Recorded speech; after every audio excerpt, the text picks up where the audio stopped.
Good evening class 11th। आज हम बात करेंगे थर्मोडायनेमिक्स के लेक्चर नंबर 2 में एक्सटेंसिव एंड इंटेंसिव प्रॉपर्टीज़ की, है ना। अब ये एक्सटेंसिव और इंटेंसिव प्रॉपर्टीज़ होती क्या है? सिस्टम की ऐसी प्रॉपर्टीज़ जो मैटर पर डिपेंड करती हैं। मतलब जो सिस्टम में जो मैटर फील्ड है, जैसे आपने केमिकल लिया, जब आप बीकर में केमिकल फिल करोगे तो केमिकल का कुछ ना कुछ मास होता है, वॉल्यूम होता है।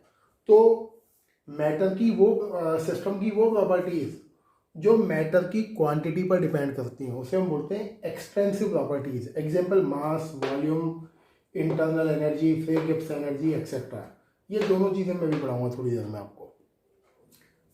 इंटरनल गिब्स एनर्जी, हम इंटरनल जो एनर्जी होती है वो बोलते हैं हम, जैसे आपकी बॉडी में जितनी भी एनर्जीज का सम है उन सारी एनर्जी के सम को हम बोलते हैं इंटरनल एनर्जी। अब जैसे आपकी बॉडी में मस्कुलर एनर्जी, आपकी बॉडी में पोटेंशियल एनर्जी है, काइनेटिक एनर्जी है, जितनी भी तरह की एनर्जी हैं उन सबके सम को हम बोलते हैं internal energy. Free Gibbs energy हम बोलते हैं जब सिस्टम कोई वर्क करता है तो जितना मैक्सिमम वर्क आप सिस्टम से ऑब्टेन कर सकते हो उसको हम बोलते हैं गिब्स एनर्जी। ये सब डिटेल पढ़ाऊंगा मैं भी, थोड़ी देर में आ जाएगा ना। तो जैसे आप बात करो क्वांटिटी ऑफ मैटर। अब जैसे आपने लिया 100 ग्राम वाटर और आपने 100 से क्या कर दिया, इसको 50 ग्राम कर दिया। तो जैसे आप 100 से 50 ग्राम करोगे तो इसका मास भी हाफ हो गया। मतलब क्या है, जैसे हमने वाटर की क्वांटिटी हाफ करी उसका मास भी हाफ हुआ। मतलब मास किस पर डिपेंड कर रहा है? उस वाटर के अमाउंट पर डिपेंड करता है। क्लियर? उस वाटर की क्वांटिटी पर डिपेंड करता है। इसका मतलब आपका जो मास है वो क्या है, एक तरह का एक्सटेंसिव प्रॉपर्टी है। दूसरा क्या है, इंटेंसिव प्रॉपर्टी। ऐसी प्रॉपर्टी जो मैटर की क्वांटिटी पर डिपेंड नहीं करती हैं उसे हम बोलते हैं एक्सटेंसिव प्रॉपर्टी। एग्जांपल करके दिखा रहा हूं। जैसे देखिए, यहां मैंने बीकर लिया और बीकर में 100 ml वाटर है और इसका टेम्परेचर है 50 डिग्री। ध्यान सुनो मेरी बात। बीकर लिया और बीकर में आपने लिया 100 ml water and temperature is 50 degree. अब आपने क्या करा, इस बीकर के हाफ वाटर को आपने फेंक दिया। अब जो वाटर बचेगा उसका टेम्परेचर कितना होगा, उसका ही 50 होगा। टेम्परेचर थोड़ी हाफ हो जाएगा। तो आप क्या लिखोगे, टेम्परेचर रिमेन सेम। मतलब चाहे आप मैटर की क्वांटिटी को हाफ कर दें, डबल कर दें, कुछ भी करें, बट टेम्परेचर चेंज नहीं होगा। तो टेम्परेचर क्या है? टेम्परेचर है आपकी extensive property. Similarly pressure, expensive. Viscosity, viscosity मतलब जानते ही हो आप, गाढ़ापन। हनी लेकर आए आप 100 ml, आपने हाफ कर दिया तो क्या हनी की थिकनेस कम हो जाएगी? क्या वो की वही रहेगी। तो pressure, temperature, viscosity, density, boiling point, freezing point, ये सब क्या है? ये इंटेंसिव प्रॉपर्टी है। मतलब जो मैटर के अमाउंट पर डिपेंड नहीं करती। सही है? तो ये ध्यान रखना है, ये टॉपिक छोटे छोटे टॉपिक हैं ये। देखिए बेटा, इंटरनल एनर्जी। आगे टॉपिक, इंटरनल एनर्जी का सिंबल है यू। सही? और किसको बोलते हैं इंटरनल एनर्जी? बोला ही था मैंने आपको। आपके सिस्टम में जितनी भी एनर्जीज है डिफरेंट टाइप की, उन डिफरेंट टाइप की एनर्जी के सम को हम बोलते हैं इंटरनल एनर्जी। या आप क्या बोलोगे, energy stored with in a system is called internal energy. But मेरे अकॉर्डिंग बेटर डेफिनेशन ये है। अब क्वेश्चन आता है, क्या हम हमारी सिस्टम की इंटरनल एनर्जी को चेंज कर सकते हैं? जैसे आपकी बॉडी में एनर्जी है और आप सो रहे हैं और आपकी बॉडी में सोते समय एनर्जी 100 जूल है। इमेजिन करिए, क्या आप उस 100 जूल एनर्जी को चेंज कर सकते हैं, कम या ज़्यादा कर सकते हैं? आंसर है यस। कैसे? सपोज आपने खाना खाया भरपेट अभी और आपको बोला दौड़ लगाइए ग्राउंड में। आप दौड़ेंगे, 5-6 चक्कर लगा दिए आपने, आप बोलोगे फूड इज़ कम्प्लीटली डाइजेस्टेड। आप बोला 10 चक्कर और लगाइए, क्या होगा? You will lose your entire energy और आप बहुत थक जाएंगे। तो सेम कंडीशन है, हम किसी भी सिस्टम की इंटरनल एनर्जी को चेंज कर सकते हैं। कैसे कर सकते हैं? डिफरेंट मेथड से। Method number 1, by passing heat in और आउट। या तो हम सिस्टम को हीट प्रोवाइड करें या सिस्टम से हीट को बाहर निकालें। कोई भी सिस्टम को, जैसे केमिकल का बीकर है, जब हम केमिकल के बीकर को हीट करते हैं या केमिकल के बीकर को कूल करते हैं रेफ्रिजरेटर में रखकर, इसका मतलब क्या करते हैं, हम उस केमिकल की इंटरनल एनर्जी को चेंज कर रहे हैं। अगर आप हीट करोगे बीकर को तो आप क्या कर रहे हो, you are increasing internal energy of chemical. ठंडा करोगे तो क्या कर रहे हो, decreasing internal energy of chemical. Number 2, work is done by or on the system. या तो हम सिस्टम पे वर्क करें या सिस्टम वर्क करें, डेरिवेशन आएगा भी। एंड थर्ड, मैटर इन और आउट ऑफ सिस्टम। या तो हम सिस्टम में से कुछ मैटर को निकाल लें या कुछ डाल दें, मतलब चलती हुई रिएक्शन से या रिएक्शन हो रहा है आपका, उस रिएक्शन में से कुछ केमिकल को निकाल लें या कुछ नया केमिकल ऐड कर दें। मैं सिस्टम को आपको केमिस्ट्री के टर्म में समझाऊंगा बेटा, मैं वो मशीन नहीं बोलूँगा मैं। सिस्टम मतलब केमिकल्स जो आपके बीकर में है।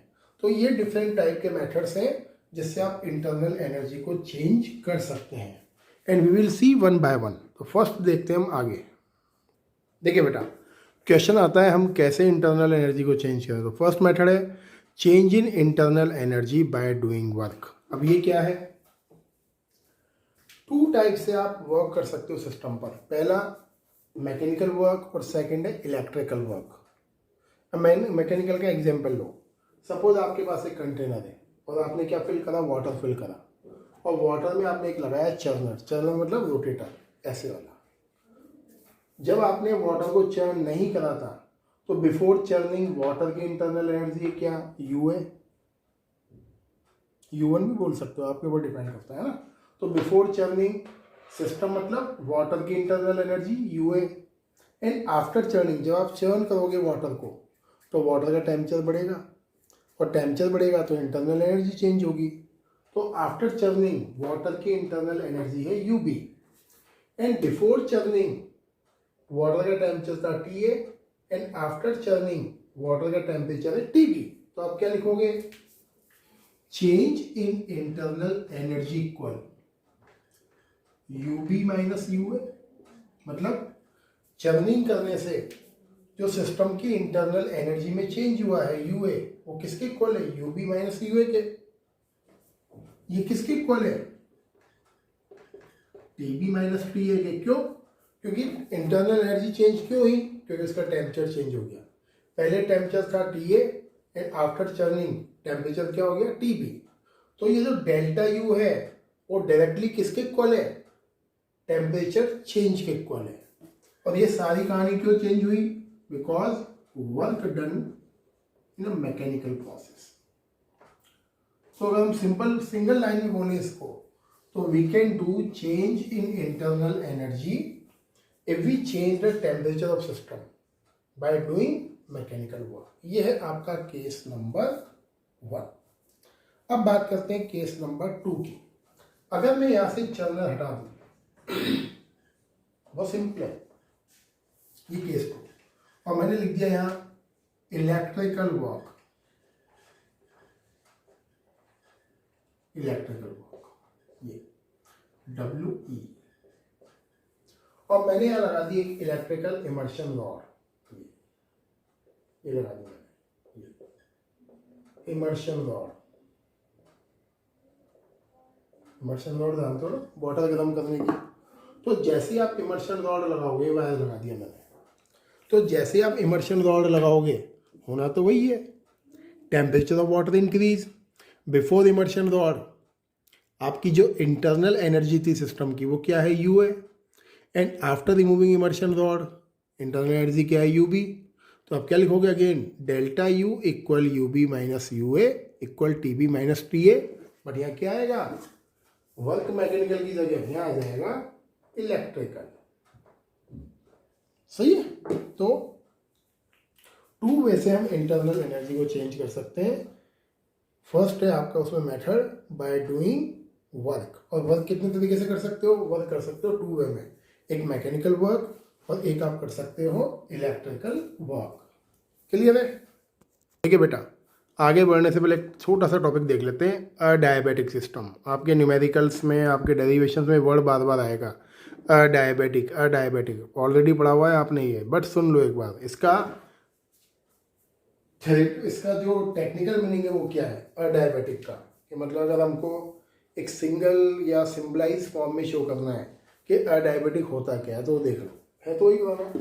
अगर आपके पास ऐसा सिस्टम है जो सराउंडिंग से ना हीट को लेता है ना हीट को देता है, मतलब कोई भी चीज़ एक्सचेंज नहीं करता है, ये हमने पढ़ा था थर्मोस्टेट वाला example, open system, close system और आइसोलेटेड सिस्टम। तो ये आइसोलेटेड सिस्टम है। तो अगर कोई सिस्टम सराउंडिंग के साथ ना हीट को लेगा ना देगा तो उसको बोलते हैं अडायबिटिक सिस्टम।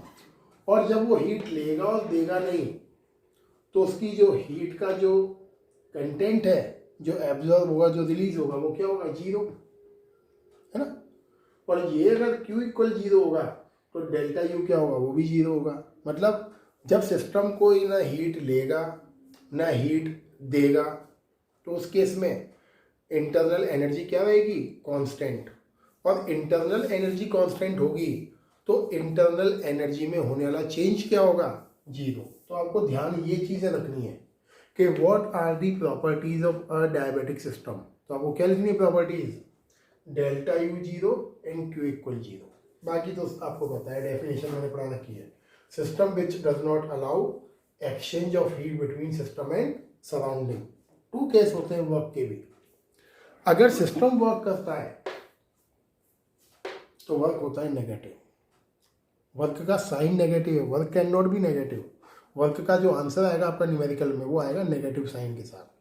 लेकिन अगर ऑन द सिस्टम वर्क करोगे तो आपका वर्क आएगा पॉजिटिव। जैसे देखिए, आपने आप हो सपोज और आप बाइसिकल को राइड करते हो और आपकी बाइसिकल एक सिस्टम है, तो आपने वर्क करा किस पर, बाइसिकल पर। तो जो बाइसिकल पे वर्क करा है वो क्या होगा, पॉजिटिव वर्क। क्यों, क्योंकि बाइसिकल सिस्टम और बाइसिकल पे क्या कर रहे हो, आप वर्क कर रहे हो। तो जब भी हम किसी सिस्टम पर वर्क करते हैं तो वर्क ऑलवेज पॉजिटिव, प्लस का साइन आता है वर्क के साथ, है ना। लेकिन जब सिस्टम वर्क करता है, जैसे आपने कोई वर्क करा, आपने एक्सरसाइज करी या मैं पढ़ा रहा हूँ अभी, तो मैं आपको पढ़ा रहा हूँ तो मतलब क्या है, मैं वर्क कर रहा हूँ। तो मैं क्या कर रहा हूँ, अपनी एनर्जी को लूज करूँगा, मेहनत कर रहा हूँ, एनर्जी लूज होगी। तो अगर मैं आपको पढ़ा रहा हूँ तो इसका मतलब क्या है, मैं वर्क कर रहा हूँ। और सिस्टम जब वर्क करता है तो सिस्टम वर्क करने की वजह से सिस्टम का वर्क आता है नेगेटिव। ये ध्यान रखना, सिस्टम पर वर्क करोगे तो पॉजिटिव आएगा वर्क, और सिस्टम जब वर्क करेगा नेगेटिव आएगा वर्क। क्लियर, ये थर्मोडायनेमिक्स के छोटे छोटे कॉन्सेप्ट्स हैं, ये क्लियर है। तो ये ध्यान रखना, भूलना मत ये कि अडायबिटिक सिस्टम की कंडीशंस क्या है। अडायबिटिक सिस्टम की कंडीशंस क्या है, delta you should be zero and Q should be zero. देखिए बेटा, सिस्टम की इंटरनल एनर्जी को हम बाय हीट भी चेंज कर सकते हैं। ये मैंने बताया पहले आपको, बाय डूइंग वर्क। अब मैं बता रहा हूँ आपको by heat. How can we change the internal energy of system by heat, Q. अब जैसे आप देखिए बोर्ड पर डायग्राम बना रखा है मैंने। डायग्राम क्या है, मैंने कांस्टेंट वॉल्यूम वाले कंटेनर लिया है और इस कंटेनर में मैंने क्या लिया है, वाटर फिल करा है। और वॉल क्या है, कंडक्टिंग वॉल है। कंडक्टिंग वॉल मतलब ये कंटेनर आपका मेटल की वॉल से बना हुआ है या किसी भी ऐसी चीज़ से बना हुआ है जो हीट को इन एंड आउट करने के लिए कैपेबल है। एग्जाम्पल दे लो, स्टील का कंटेनर है और स्टील के कंटेनर का वॉल्यूम फिक्स है और कांस्टेंट वॉल्यूम है उसका, है ना। एंड वॉल गुड कंडक्टर है हीट की। तो जैसे ही मैं वाटर फिल करूँगा तो या तो वाटर सराउंडिंग से हीट को एब्जॉर्ब करेगा या सराउंडिंग को हीट लूज करेगा। अगर हॉट वाटर हुआ तो हॉट वाटर क्या करेगा, अपनी हीट को लूज करेगा, और कोल्ड वाटर हुआ तो हीट को एब्जॉर्ब करेगा। तो अगर ये वाटर सपोज करिए हीट को एब्जॉर्ब करता है, तो मैं बात अभी एब्जॉर्ब की कर लेता हूँ। ये हीट को एब्जॉर्ब करता है आपका वाटर। तो जैसे हीट एब्जॉर्ब करेगा तो क्या होगा, वाटर की इंटरनल एनर्जी यूए से चेंज होकर क्या हो जाएगी, यूबी। और टेम्परेचर चेंज क्या हो जाएगा, टी ए से टी बी। वो का वही है, कुछ नहीं है, बस थ्योरेटिकल पॉइंट है थोड़े से। क्या लिखोगे, change in internal energy U B minus U equal T B minus T A equal delta T equal Q B. ये क्यू क्या है, जो हीट आपके सिस्टम ने एब्जॉर्ब करी है। वी क्यों लगाया मैंने, कांस्टेंट वॉल्यूम पर है। ये वॉल्यूम कांस्टेंट है, मैं पैक कर रहा हूँ पूरा। दूसरी चीज़, अगर मैं यू बी माइनस वी को लिखता हूँ डेल्टा यू, तो डेल्टा यू किसके इक्वल आएगा, क्यू बी के। तो ये चीज़ ध्यान रखनी है, सारी रामायण ध्यान नहीं रखनी है, ये चीज़ ध्यान रखनी है। क्या ध्यान रखनी है, कांस्टेंट वॉल्यूम पर internal energy change is always equal to heat. Constant volume पर जो इंटरनल एनर्जी का चेंज होता है वो हीट के इक्वल होता है। सिस्टम ने कितनी हीट ली है या दी है। अगर सिस्टम हीट को एब्जॉर्ब करता है तो Q की वैल्यू आती है पॉजिटिव। लिखा हुआ है मैंने, देखो ये चीज़ें ध्यान रखने की हैं। Heat is transferred from surrounding to system, मतलब जब सिस्टम हीट को एब्जॉर्ब करेगा बाहर से तो Q की वैल्यू आएगी पॉजिटिव। लेकिन अगर सिस्टम अपनी हीट को लूज करेगा सराउंडिंग को तो Q की वैल्यू आएगी नेगेटिव। लेकिन थर्ड क्या, अगर Q इक्वल 0 हो, सिस्टम ना तो हीट ले ना हीट दे। जब सिस्टम कोई हीट नहीं लेगा और नहीं हीट देगा तो इंटरनल एनर्जी में चेंज नहीं होगा, और इंटरनल एनर्जी में चेंज नहीं होगा तो डन वर्क विल बी 0। ऐसे सिस्टम को हम बोलते हैं आइसोलेटेड सिस्टम। तो ये ध्यान रखना है, मैंने बेसिक चीज़ें बताई हैं अभी आपको, अभी चैप्टर के डेरिवेशंस वगैरह कुछ स्टार्ट नहीं करे मैंने, सही है। एक और टॉपिक देखो, नेक्स्ट क्या टॉपिक है, टॉपिक है आपका फर्स्ट लॉ ऑफ थर्मोडायनेमिक्स। देखिए यहां से लेसन स्टार्ट है बेटा। अभी तक जो आपने पढ़ा वो बिल्कुल बेसिक आइडिया है इस चैप्टर का, यहां से आपका लेसन स्टार्ट है। थर्मोडायनेमिक्स का फर्स्ट लॉ बोलता है delta U equal Q plus W. System का total internal energy change is equal to heat of system and work of system. सही है, मतलब किसी सिस्टम की जो टोटल इंटरनल एनर्जी में होने वाला चेंज है वो हीट के और वर्क के सम के इक्वल होता है। या थर्मो के फर्स्ट लॉ को हम कई बार ऐसे ही बोलते हैं, energy neither be created nor be destroyed. हम केवल एनर्जी के फॉर्म को चेंज कर सकते हैं। हम क्या कर सकते हैं, काइनेटिक एनर्जी को पोटेंशियल एनर्जी, मैकेनिकल एनर्जी, इनमें चेंज कर सकते हैं, बट एनर्जी को ना तो हम बना सकते हैं ना एनर्जी को हम डिस्ट्रॉय कर सकते हैं। ये थर्मो का फर्स्ट लॉ है, delta U equal Q plus W. Clear. अब आइसोलेट सिस्टम के लिए क्या लिखा था हमने भी, आइसोलेटेड सिस्टम के लिए क्यू इक्वल 0 है, वो भी करा था ना हमने, कैसे आया था वो देखो, for isolated system Q equal 0। अब जब क्यू इक्वल 0 होगा तो वर्क डन भी 0 होगा, ना तो उसने हीट ली ना दी, या इसको ही मारो गोली। अगर क्यू इक्वल 0 होगा तो डेल्टा यू भी 0 होगा, मतलब जब सिस्टम को हीट लेगा ही नहीं तो इंटरनल एनर्जी में चेंज होने वाला भी 0 होगा। तो अगर ये वैल्यू पुट करूँ मैं यहाँ 0 इक्वल 0 प्लस डब्ल्यू, तो वर्क डन भी क्या आएगा 0। क्वेश्चन आता है how will you prove that isolated system के लिए वर्क डन 0 होता है। तो आपको थर्मो का फर्स्ट लॉ लिखना है, delta U equal Q plus W करिए। आइसोलेटेड के लिए क्या है, हीट 0 है और हीट 0 होगी तो डेल्टा यू 0 होगा, वैल्यू प्लेस कर दीजिए, you will get W equal 0। सही है। तो ये लेक्चर ध्यान से देखिए और इस चैप्टर में मेन चीज़ें आगे आएंगी आपको। Thank you and have a nice day.